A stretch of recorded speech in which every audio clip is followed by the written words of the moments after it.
ദൈവ തിരുനാമത്തിന് മഹത്വമുണ്ടാകട്ടെ. ദൈവത്തിൻ്റെ ദിവ്യനാമത്തിന് എന്നും എന്നേക്കും മഹത്വമുണ്ടാകുമാറാകട്ടെ. വളരെ മനോഹരമായ ഒരു ദിവസം കൊണ്ട് ദൈവം തന്നതിനായ ദൈവത്തെ സ്തുതിക്കുന്നു, ദൈവത്തെ മഹത്വപ്പെടുത്തുന്നു. അനുദിനം അനുനിമിഷം ദൈവകൃപ നമ്മളെ ചുറ്റിപ്പൊതിയട്ടെ എന്ന് പ്രാർത്ഥിക്കുകയും അതിനായി ദൈവസന്നിധി നമ്മളെ തന്നെ സമർപ്പിക്കുകയും ചെയ്യാം.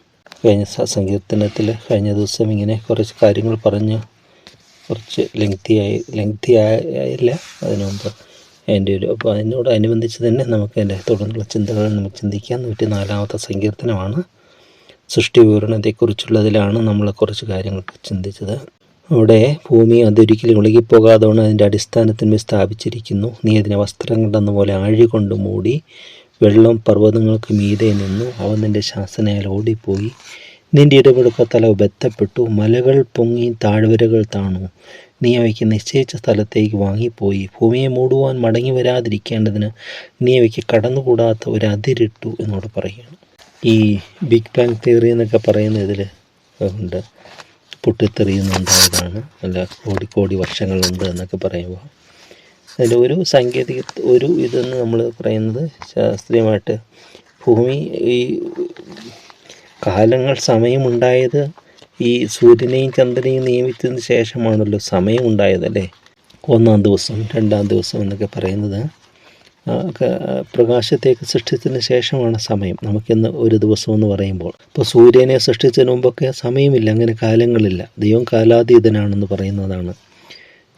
ടൈം ബിയോണ്ട് ദ ടൈംസ്, സമയത്തിനൊക്കെ ഉപരിയാണ് ദൈവം എന്ന് പറയും.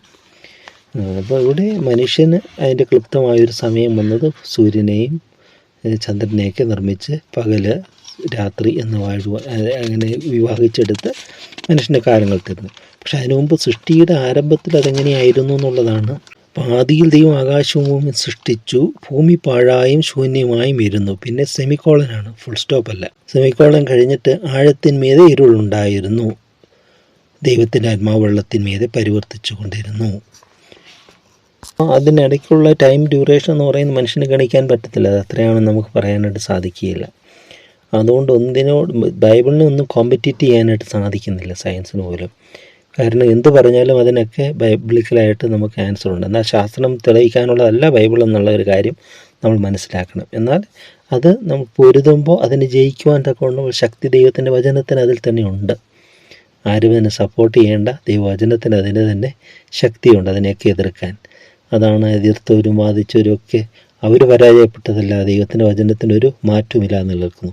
രാജാക്കന്മാരും അധികാരികളും എല്ലാവരും വന്നവരെല്ലാം അതിനെ നശിപ്പിക്കാനൊക്കെ ശ്രമിച്ചു, നിരീശ്വരവാദികളും എല്ലാം. പക്ഷേ അവർ നശിച്ചതല്ലാതെ ദൈവവചനത്തിൽ നിന്ന് മാറ്റമില്ലാതെ തുടരുകയാണ്. അവരുടെ ആ അല്പജീവിതം അവർക്ക് നഷ്ടമായെന്ന് മാത്രമേ ഉള്ളൂ. അവർ ദൈവത്തെ അറിഞ്ഞിരുന്നെങ്കിൽ അവരുടെ ജീവിതം മനോഹരമായിട്ട് മാത്രമല്ല ശുഭകരമായൊരു പ്രത്യാശയോടെ അവർക്ക് ഈ ലോകം വിട്ടു പോകാൻ കഴിഞ്ഞേനെ. അവർ തള്ളിപ്പറഞ്ഞതിന് ഒടുക്കം അവർക്ക് അംഗീകരിക്കേണ്ടി വരാൻ സാധിക്കാതെ അവരെല്ലാം അവർ തിന്മയ്ക്ക് അടിമപ്പെട്ടു പോയതായിട്ട് നമുക്ക് കാണാനായിട്ട് സാധിക്കും. അതുകൊണ്ട് ഒരിക്കലും അവിശ്വാസമുള്ള ഒരനുഭവത്തിലേക്ക് നാം പോകാതെ വിശ്വാസത്തിൽ ഉറയ്ക്കുവാനായിട്ട് ഇടയായിത്തീരണം. നമുക്കറിയാത്ത കാര്യങ്ങൾ കാണും, ആ ദൈവത്തിനോട് എനിക്കറിയത്തില്ല, എനിക്കെന്താ അറിയാം, എനിക്ക് എന്നെക്കുറിച്ച് തന്നെ അറിയത്തില്ലല്ലോ, പിന്നെ നമുക്ക് എന്തെല്ലാം. അപ്പോൾ അറിയില്ലാത്ത കാര്യങ്ങൾ മറഞ്ഞിരിക്കുന്നത് ദൈവത്തിനുള്ളതാണ്. ദൈവം തക്ക സമയം ആവശ്യമുണ്ടെന്ന് നമുക്ക് വെളിപ്പെടുത്തി തരും. ഒരു കൊച്ചുകുഞ്ഞ് നമ്മളോട് എന്തെല്ലാം സംശയങ്ങൾ ചോദിക്കും. നമ്മൾ തന്നെ കുഞ്ഞുങ്ങളായിരുന്നപ്പോൾ പേരൻസിനോട് എന്തെല്ലാം ചോദ്യങ്ങൾ ചോദിച്ചു. നമ്മൾ ചിലപ്പോൾ ഭയങ്കര ശാസ്ത്രീയ ഉത്തരമുള്ള ചോദ്യങ്ങളായിരിക്കും നമ്മൾ ചോദിച്ചത് പേരൻസിനോട്, അല്ലേ? പക്ഷെ അവരതിന് ഒരു സയൻറ്റിഫിക്കലായിട്ടുള്ള ആൻസറൊന്നും ആയിരിക്കില്ല, നമുക്ക് മനസ്സിലാകുന്ന രീതിയിൽ അന്ന് അവർ പറഞ്ഞു തന്നു, അല്ലേ? നമ്മൾ വാഹനത്തിൽ പോകുമ്പോൾ ഈ ചെറുപ്പത്തിൽ ഞാൻ ഓർക്കുന്നത് ഇങ്ങനെ മരങ്ങളൊക്കെ പുറകോട്ട് പോകുമല്ലേ, ഇത് മുമ്പോട്ട് പോകും. അയ്യോ ഇതെല്ലാം എന്താ പുറകോട്ട് പോകുന്നത്? അപ്പോൾ അതിന് ഗതിവേഗത്തെക്കുറിച്ചും ഈ ഗതികോർജത്തെക്കുറിച്ചും ഒക്കെ ആണോ അവർ നമ്മൾ പഠിപ്പിച്ചത്? അത് അന്ന് പറഞ്ഞത് ഗ്രഹിക്കാൻ നമുക്ക് സാധ്യതയുണ്ടായിരുന്നു. അന്ന് നമുക്ക് മനസ്സിലാകുന്ന രീതിയിൽ അവരത് പറഞ്ഞു തന്നുള്ളൂ. അങ്ങനെ എന്തെല്ലാം കാര്യങ്ങൾ. അപ്പോൾ ഇന്നും റിവീൽ ചെയ്യപ്പെട്ടിരിക്കും നമുക്കുള്ളത്, മനസ്സിലാകാത്ത ദൈവത്തിനുള്ളത്. ദൈവത്തിന് വിട്ടുകൊടുക്കുക. കർത്താവേ എനിക്കത് അറിയില്ല, തിരുവിഷ്ടമാണെങ്കിൽ അത് മനസ്സിലാക്കി തരണമേ എന്ന് പ്രാർത്ഥിക്കാൻ സാധിക്കണം.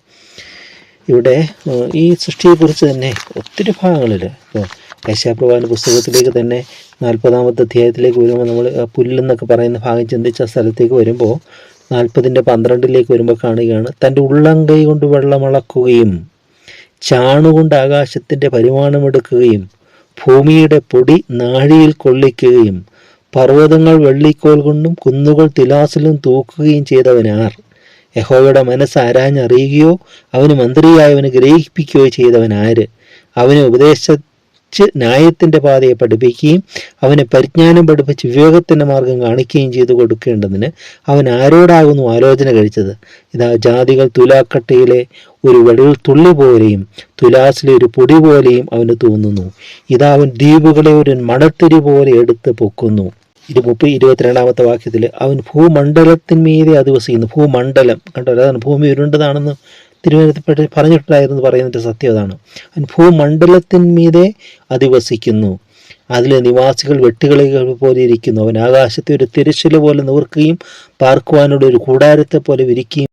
പ്രകാരം തിരുവഴുത്തുകളുടെ എല്ലാ വിവരണങ്ങളും നമ്മളെ അത്ഭുതപ്പെടുത്തുന്നതാണ് ഓരോന്നും. കാരണം ദൈവം ജ്ഞാനത്തിൻ്റെ ഉറവിടം, ദൈവം പകർന്നു കൊടുത്ത ജ്ഞാനം ആണ്. നമ്മൾ ചിന്തിച്ചതുപോലെ ആ ദൈവിക ജ്ഞാനത്തിൻ്റെ പകർപ്പാണ് മനുഷ്യന് ഈ സവിശേഷമായ ബുദ്ധി. മൃഗങ്ങൾക്കില്ല. ഇത് എന്തുകൊണ്ട് ഈ നിരീശ്വരവാദികൾ മനസ്സിലാക്കുന്നില്ല, ഈ പരിണാമവാദികൾ മനസ്സിലാക്കുന്നില്ല എന്നുള്ളതാണ്. ഇല്ലല്ലോ, മൃഗങ്ങൾക്ക് മനുഷ്യൻ്റെ അത്രയും ജ്ഞാനം ഇല്ലല്ലോ. മൃഗവും മനുഷ്യനും ഒന്നാണെന്ന് പറയും എങ്ങനെ പറ്റുമോ? ബുദ്ധിയും വികസിച്ച് വന്നു. എന്നാൽ പിന്നെ അതിന് ബുദ്ധി വികസിക്കാത്തത്? എന്ത് മണ്ടത്തരവും പോഷത്തരവുമാണ് ഈ പറഞ്ഞു വെക്കുന്നതെന്ന് അനേകരെ തെറ്റിക്കുന്നത്, അനേകരുടെ വിശ്വാസം തടുക്കുന്നത്. ദൈവം എന്നൊക്കെ കാക്കട്ടെ എന്ന് പ്രാർത്ഥിക്കുകയാണ്. അവരെയും ഒരു രൂപാന്തരത്തിന് അധികം ഇടയാക്കി തീർക്കട്ടെ എന്ന് നമുക്ക് പ്രാർത്ഥിക്കാം. ഇവിടെ പറയുകയാണ്, അവൻ ഭൂമി അതിരിക്കൽ ഇളകി പോകാതെ കൊണ്ട് അതിൻ്റെ അടിസ്ഥാനത്തിന്മേൽ സ്ഥാപിച്ചിരിക്കുന്നു. നീ അതിനെ വസ്ത്രം കൊണ്ടെന്ന പോലെ ആഴുകൊണ്ട് മൂടി. വെള്ളം പർവ്വതങ്ങൾക്ക് മീതെ നിന്നു. ആദ്യത്തേതാണ്, വെള്ളം പർവ്വതങ്ങൾക്ക് മീതെ നിന്നു.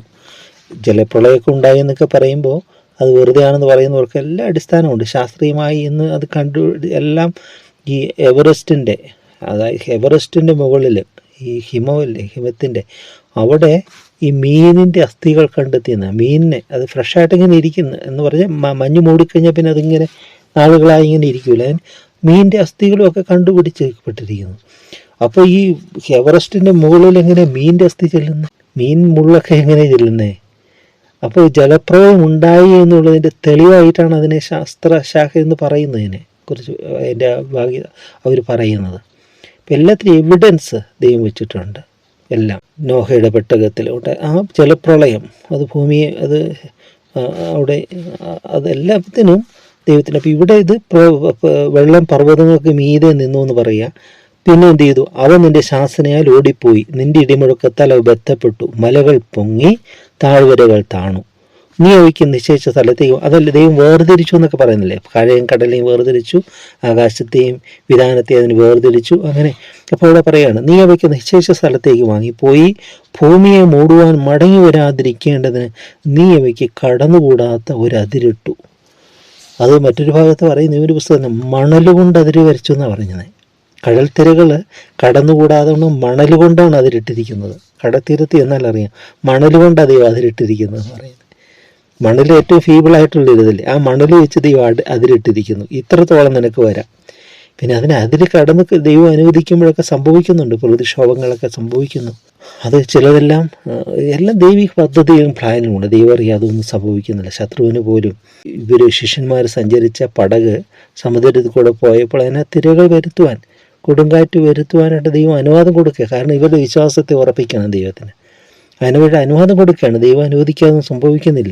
ആ പന്നികളിലേക്ക് ആ ഭൂതഗ്രസ്തനായ മനുഷ്യനെ കർത്താവ് സൗഖ്യമാക്കിയപ്പോൾ ആ ഭൂതഗ്രസ്തനിലുള്ളതായ ദുഷ്ടാത്മാക്കൾ പറയുകയാണ്, ലഗ്യോൻ ബാധിച്ച മനുഷ്യൻ പറയുകയാണ്, ഞങ്ങളെ ഈ പന്നുകളിലേക്ക് പോകാൻ അനുവദിക്കണമെന്ന്.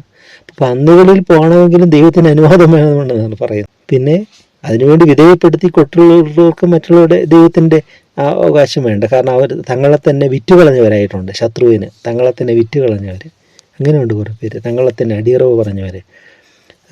എന്നാൽ ഒരു ദൈവത്തിൻ്റെ ജീവിതത്തിലോ ദൈവത്തിന് ശത്രുവിന് പ്രവർത്തിക്കുന്ന ദൈവത്തിൻ്റെ അനുവാദം കൂടെ വേണം. യോബിൻ്റെ ജീവിതത്തെ തൊടാൻ ദൈവത്തിന് അനുവാദം വേണം, ഇല്ലാതെ തൊടാൻ പറ്റുകയില്ല. അപ്പോൾ ആ ആഴിയിൽ ഇവർ ഗലീലക്കടലിൽ ആ കൊടുങ്കാറ്റ് വന്നു, തിരമാലകളാൽ ഇങ്ങനെ വലയുമാറായി. ഉടനെ ദൈവം എന്നിട്ട് തന്നെ ശാസിക്കുകയാണ്, കാറ്റ് അടങ്ങുക, ക്രബൂക്ക് എന്ന് പറയുന്നത്, ശാസിച്ചു അതിനെ. അപ്പോൾ അത് ശാസിക്കണമെങ്കിൽ ശത്രു വരുത്തതാണെന്നാണ് കാണുന്നത്, അവർ തകർത്ത് കളയാണ്ടൊക്കെയാണ്. പക്ഷെ ദൈവം അതിനെ ദൈവത്തിൻ്റെ മഹത്വം വെളിപ്പെടുത്തത്തക്കവണ്ണമുള്ള ഒരു സംഭവമായിട്ട് ദൈവത്തിനെ മാറ്റിമറിച്ചു. അതാണ് ദൈവത്തെ സ്നേഹിക്കുന്നു എന്നറിയപ്പെടാൻ വിളിക്കപ്പെട്ടവർ സകലവും നന്മയ്ക്കായി രൂപാന്തരപ്പെടുത്തും. ശത്രു തിന്മയ്ക്കായിട്ട് വരുത്തുന്നത് പോലും നമുക്ക് നന്മയ്ക്കായിട്ട് ദൈവം മാറ്റി തീർക്കും. ദൈവത്തിൻ്റെ സർവ്വശക്തിയാണിത്, നമ്മളോട് അവിടുത്തെ സ്നേഹമാണ്. കൊടുങ്കാറ്റിനെ ശാന്തമാക്കി തിരമാലകൾ അടങ്ങി ശാന്തത വന്നതുകൊണ്ട് അവർ സന്തോഷിച്ചു എന്നൊക്കെ പറയുന്ന തിരുവഴുത്ത് നമ്മൾ കാണുന്നുണ്ട്. അപ്പോൾ അങ്ങനെ സംഭവിക്കുമ്പോൾ അതിന് ദൈവം അനുവാദം കൊടുക്കുകയാണ് ആ തിരകൾ ഉയരുവാനൊക്കെ. ജീവനുള്ളതിനോടെന്ന പോലെ ദൈവം കൽപ്പിക്കുകയല്ലേ, പ്രകൃതിയോട് കൽപ്പിക്കുന്നു. ആകാശമേ കേൾക്കുക എന്ന് പറയുന്നു, ഭൂമിയെ ചെവി തരിക എന്ന് പറയുന്നു, അല്ലേ? എല്ലാം ദൈവത്തിൻ്റെ ശബ്ദം ആജ്ഞ അനുസരിക്കുന്നതാണ്. എല്ലാം കാറ്റും കൊടുങ്കാറ്റും പ്രകൃതിയിൽ ഓരോന്നും അത് ദൈവത്തിൻ്റെ സൃഷ്ടിയായതുകൊണ്ടാണ്. എല്ലാം ജീവനാണ്, ദൈവിക ജീവൻ്റെ അനുഭവങ്ങൾ. ഇവിടെ പറയുകയാണ്, ഒരു അതിരിട്ടിട്ടുണ്ട് നമ്മുടെ ജീവിതത്തിലും. ദൈവം എല്ലാറ്റിനും അതിരിട്ടിട്ടുണ്ട്. ദൈവസന്നിധിയിലേക്ക് ചെല്ലുമ്പോൾ ശത്രു നമ്മുടെ ജീവിതത്തിൽ അങ്ങനെ എല്ലാറ്റിലും പ്രവർത്തിക്കാൻ ഇടയാകാതെ വണ്ണം ദൈവം എല്ലാറ്റിനും ഒരു അതിരിടും. നമുക്ക് സംരക്ഷണം തരുന്ന ദൈവം, നമ്മൾ പ്രൊട്ടക്റ്റ് ചെയ്യുന്ന ദൈവം. ഇതാണ് നമ്മൾ ചിന്തിച്ചത് ആദ്യം. Creator and provider and protector എന്ന് വേണമെങ്കിൽ ചേർത്ത് പറയാൻ സാധിക്കും. ദൈവം നമ്മളെ സംരക്ഷിക്കുന്നവനും കൂടെയാണ്. സ്ഥിതി സൃഷ്ടി സംഹാരകൻ സംരക്ഷകൻ എന്നൊക്കെ പറയത്തില്ല. ദൈവത്തിൻ്റെ സവിശേഷതകൾ ഓരോന്നും പറയുമ്പോൾ ദൈവം നമ്മളെ സംരക്ഷിക്കുന്നതിനും കൂടിയാണ്. ഇത്രത്തോളം നിനക്ക് വരാം, ഇതിനപ്പുറത്തേക്ക് പോകരുത്. ആ സമുദ്രത്തിന് അതിരിട്ട ദൈവം നമ്മുടെ ജീവിതത്തിലും പലതിനും അതിരിട്ടിട്ടുണ്ട്, അല്ലേ? അതിലംഘിച്ച് ശത്രു നമ്മുടെ ജീവിതത്തിൽ ഒന്നും ചെയ്യാനായിട്ട് സാധിക്കില്ല. അതുകൊണ്ടാണ് കർത്താവ് പറയുന്നത് ഭയപ്പെടേണ്ടതെന്ന്, നാളെക്കുറിച്ച് വിചാരപ്പെടേണ്ട എന്ന് പറയുന്നത്, ആകുലപ്പെടരുതെന്ന് കർത്താവ് പറയുന്നത്. ഈ കഴിഞ്ഞ ദിവസം ഈ നാളുകൾ കേൾക്കുന്ന ഒരു യൂട്യൂബൊക്കെ തുറക്കുമ്പോൾ ഏതെങ്കിലും വീഡിയോസ് കാണുമ്പോൾ തുറക്കുമ്പോൾ ഒരു പരസ്യം ഇങ്ങനെ ആഡ് വരുന്നുണ്ട്. ഈ ടിക്കറ്റിൻ്റെ ഇതാണ്, ടിക്കറ്റ് കൺഫേം ടിക്കറ്റ് നമുക്ക് ഓൺലൈനിൽ കിട്ടുന്ന ഒരു ഇതാണ്. അതിൻ്റെ എന്താ പറയുക, അതിനകത്തൊരു മനുഷ്യൻ കയറുമ്പോൾ അവനെ വിളിക്കുന്നതാണ് TTR വിളിക്കുന്നത്, ടെൻഷൻ കുമാരൻ എന്നാണ് വിളിക്കുന്നത്. ടെൻഷൻ കുമാരൻ, അല്ലേ? ഇന്ന് തലമുറകളൊക്കെ അങ്ങനെ മാറിക്കൊണ്ടിരിക്കുക. ആ ടെൻഷൻ ഫ്രീ ആകാൻ വേണ്ടി പലതിലേക്ക് ചെന്ന് പെടുകയാണ്. മദ്യത്തിനും അതിനുമൊക്കെ അടിമയും അതിനേക്കാൾ ഇരട്ടിയായിട്ട്. പിന്നെ ആ ബേർഡൻ മാറ്റാൻ അതിനുവേണ്ടി പിന്നെ കുടിക്കുന്നു. അങ്ങനെ മനുഷ്യ ജീവിതങ്ങൾ ദുരിതങ്ങളായിട്ട് മാറുകയാണ്. എന്നാൽ ദൈവത്തിൽ നമ്മൾ ആശ്രയിക്കുമ്പോൾ ദൈവത്തിൻ്റെ സമാധാനം കൊണ്ട് നമ്മളെ നിറയ്ക്കും. നമ്മുടെ പ്രശ്നങ്ങൾക്ക് ദൈവം ഒരു അതിരുവയ്ക്കും. നമ്മുടെ ജീവിതത്തിൽ ശത്രുവിനെ അങ്ങനെ പ്രവർത്തിക്കാൻ കഴിയാതെ വണ്ണം ദൈവത്തിൻ്റെ നിയന്ത്രണത്തിന് കീഴിൽ നമ്മളെ ആക്കും. എല്ലാറ്റിനും ദൈവത്തിന് ഒരു പദ്ധതി കൊണ്ട് നമുക്ക് കാണാനായിട്ട് പറ്റും. ആ ദൈവസ്നേഹത്തെ നമുക്ക് കാണാം. ക്രൂശിൽ തൻ്റെ ജീവനെ തന്ന സ്നേഹം, അതാണ് ദ ഗ്രേറ്റ് ലവ്, മഹാസ്നേഹം. സ്നേഹത്തെ നമുക്ക് ആശ്രയിക്കാം. പുത്രനെ നൽകുവാൻ തക്കവണ്ണം നമ്മൾ സ്നേഹിച്ച സ്നേഹം. പുത്രൻ തൻ്റെ ജീവൻ തന്നു നമ്മളെ വീണ്ടെടുക്കുവാൻ, അവൻ്റെ തിരുരക്തം നമുക്ക് മറുവിലയായി ഒഴുക്കുവാൻ തക്കവണ്ണം നമ്മളെ സ്നേഹിച്ച ആ സ്നേഹം, അത് തിരിച്ചറിയാം. കർത്താവേ, ഞങ്ങൾ സൃഷ്ടിയും അവിടുന്ന് ഞങ്ങളുടെ സൃഷ്ടാവുമാണ്. ഞങ്ങൾ കളിമണ്ണും അവിടുന്ന് ഞങ്ങളെ മെനയുന്നവനുമാണ്. തിരുവിഷ്ടം പോലെ ഞങ്ങളെ മെനയണമേ. തിരുക്കരത്ത് ഞങ്ങളെ സമർപ്പിക്കും, നമുക്ക് സമർപ്പിക്കാം. അവിടുത്തെ ഇഷ്ടം പോലെ നമ്മളെ മെനയട്ടെ. അവിടുത്തെ തിരുനാമത്തിന് വേണ്ടി നമ്മളത് ഉപയോഗിക്കട്ടെ. എന്തിനെങ്ങനെ മെനയും നമുക്ക് ചോദിക്കേണ്ട. പലതിനും ഉത്തരമില്ലാത്തല്ല ദൈവത്തെ സമർപ്പിക്കും. കർത്താവേ, നീ സകലവും, പത്രോസ്ലീഹ പറഞ്ഞതുപോലെ 3-ാമത്തെ പ്രാവശ്യം ചോദിച്ച് പത്രോസ് പറയാം, കർത്താവേ, നീ സകലതും അറിയുന്നു, നീ അറിയുന്നു എന്നെ, എൻ്റെ ഉള്ളം അറിയുന്നു, എൻ്റെ വിചാരങ്ങൾ അറിയുന്നു. കർത്താവേ, നീ സകലവും അറിയുന്നു എന്ന് പറഞ്ഞുകൊണ്ട് നമുക്ക് നമ്മളെ തന്നെ ദൈവത്തെ സമർപ്പിക്കാം. സ്നേഹം നിറഞ്ഞ ദൈവമേ, ഞങ്ങളുടെ വാഴ്ത്തപ്പെട്ട സ്വർഗീയ പിതാവേ, നന്ദിയോടെ ഞങ്ങളങ്ങേ സ്തുതിക്കുന്നു. ഇത്രത്തോടെ ഞങ്ങളെ കൊണ്ടുവന്ന അവിടുത്തെ കൃപയ്ക്കായ സ്തുതി. കർത്താവേ, തിരുവെഴുത്തുകൾ വ്യാഖ്യാനിക്കുമ്പോൾ, കർത്താവേ, തിരുവെഴുത്ത് ഞങ്ങൾക്ക് തെളിയിച്ചു തരുമ്പോൾ ഞങ്ങൾ എത്ര അത്ഭുതകരമായി ഇതിനകത്ത് ദൈവീയ സത്യങ്ങൾ നിറഞ്ഞിരിക്കുന്നത് തിരിച്ചറിയുന്നു. ഞങ്ങളുടെ അജ്ഞതയെ കർത്താവേ ജ്ഞാനത്തെ നിറയ്ക്കണമേ. ഞങ്ങൾ അറിയേണ്ടതുപോലെ അറിയുവാൻ പരിജ്ഞാനത്തിൻ്റെ ആത്മാവും ജ്ഞാനത്തിൻ്റെ വിവേകത്തിൻ്റെ ആത്മാവിന് ഞങ്ങളുടെ മേൽ പകരണമേ. ഞങ്ങളിൽ പകർന്നിരിക്കുന്നതിനായി ഞങ്ങൾ സ്തുതിക്കുന്നു. എല്ലാ നന്മകളാൽ നിറയ്ക്കണമേ. എല്ലാ കാര്യങ്ങളും നിൻ്റെ അനുസരിപ്പിക്കും. ഞങ്ങളുടെ ആവശ്യങ്ങളും എല്ലാം ഞങ്ങൾക്ക് വേണ്ടി കരുതുന്ന ദൈവം, ഞങ്ങൾ യാചിക്കുന്നതിന് മുമ്പേ ഞങ്ങളുടെ ആവശ്യങ്ങൾ അറിയുന്ന ദൈവമേ, എല്ലാറ്റിനായി സ്തോത്രം.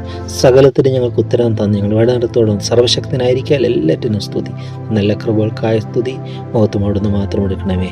പിതാവിൻ്റെയും പുത്രൻ്റെയും പരിശുദ്ധാത്മാവിന്റെ നാമം മഹിമപ്പെടുത്തിക്കൊണ്ട് ഞങ്ങൾ ജീവിക്കാനായിട്ട് തന്നെ. ആമേൻ. ധീകാരത്തിൽ നിന്നടിയാനെ സ്നേഹസ്വരൂപന്റെ രാജ്യത്തിലാക്കി, വെളിച്ചത്തിൽ വിശുദ്ധർക്കുള്ള അവകാശം തന്നതാൽ, വെളിച്ചത്തിൽ വിശുദ്ധർക്കുള്ള അവകാശം തന്നതാൽ സ്തോത്രയാഗം